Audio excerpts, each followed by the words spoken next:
कार्यक्रमाला यायला उशीर झाल्याबद्दल सर्वप्रथम दिलगिरी व्यक्त करते. पण आजचा दिवस हा कोल्हापुरी कारभारसाठी खूप महत्त्वाचा दिवस आहे.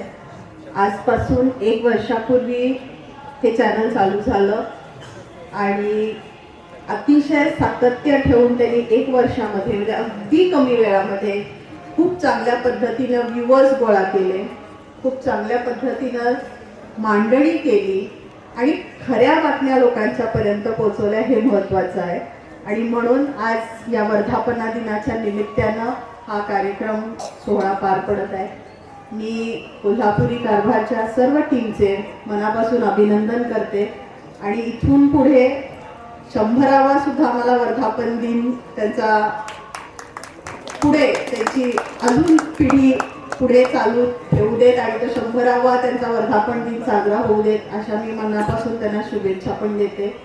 आजचा हा कार्यक्रम फक्त वर्धापन दिन येणं, शुभेच्छा देणं, फुलं आणणं हा इतकाच मर्यादित न ठेवता जी ही कल्पना केलेली आहे की समाजामध्ये ज्या व्यक्तींनी आपलं देणं लागतो म्हणून समाजाला, समाजाच्या प्रती काही दिलेलं आहे किंवा जे इन्फ्लुएन्सर्स आहेत, आज जी सोशल मीडिया इम्पॉर्टंट आहे किंवा डिजिटल मीडिया एवढी स्ट्रॉंग आहे ज्याच्या माध्यमातून खूप कमी वेळामध्ये आपण खूप जास्ती लोकांच्यापर्यंत जाऊ शकतो.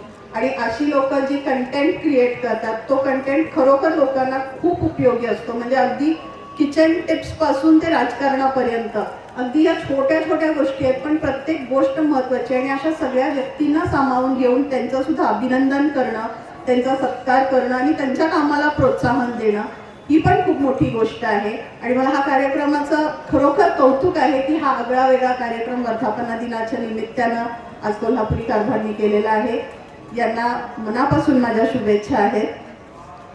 जास्त बोर करणार नाही, नेहमी बोलते भरपूर, पण आज मला इतर पण कार्यक्रम असल्यामुळे लवकर जायचं आहे.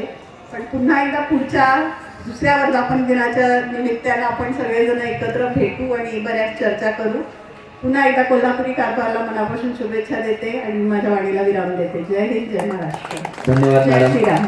अशाच नवनवीन अपडेट पाहण्यासाठी आमच्या कोल्हापुरी कारभार म्हणजेच KK न्यूज चॅनेलला सबस्क्राईब करा.